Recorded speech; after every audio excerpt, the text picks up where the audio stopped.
The Innovator's Dilemma, When New Technologies Cause Great Firms to Fail, by Harvard Business School professor Clayton Christensen, is a groundbreaking look at why good companies fail, how to avoid those mistakes, and how to stay competitive in the face of disruptive technologies. The book is not a story with people and a plot. Instead, it is a discussion of business theory with a lot of examples from different industries.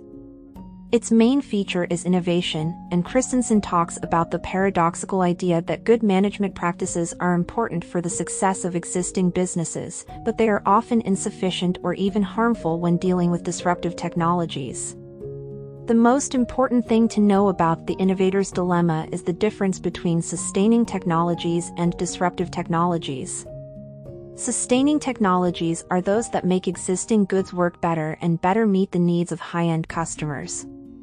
On the other hand, new technologies perform worse at first, but they bring a very different value to the market. They cost less, are easier to use, smaller, and often more handy. Christensen says that big companies often do a good job of adapting to supporting technologies but struggle with disruptive technologies. He shows this point with examples from many different businesses, such as the hard drive business, mechanical excavators, the steel business, and retail.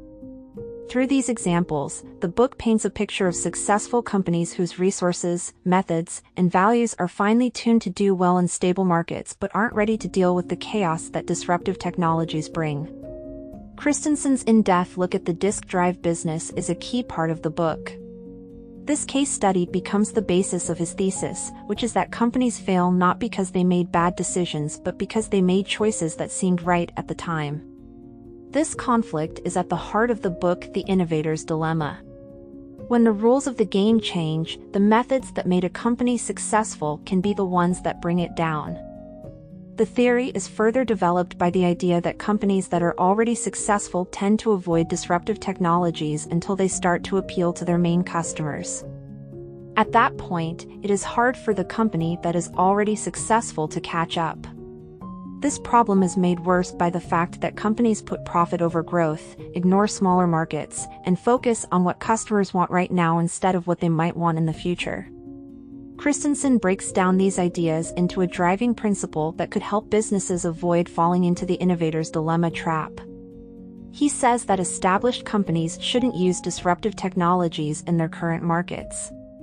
Instead, they should look for new, growing markets where these technologies can fill specific needs. He calls this idea skating to where the puck is going to be, which is a play on words from a famous quote by Wayne Gretzky. The book The Innovator's Dilemma also suggests a way to successfully use new technologies: set up independent groups within the company. These small groups should be in charge of making and marketing the disruptive technology. This will allow it to grow without being stifled by the values and goals of the bigger organization. At the end of the day, Christensen's The Innovator's Dilemma is a deep look at how business creativity works. It helps leaders figure out how to deal with new technologies in a world where good business practices might hurt their future success.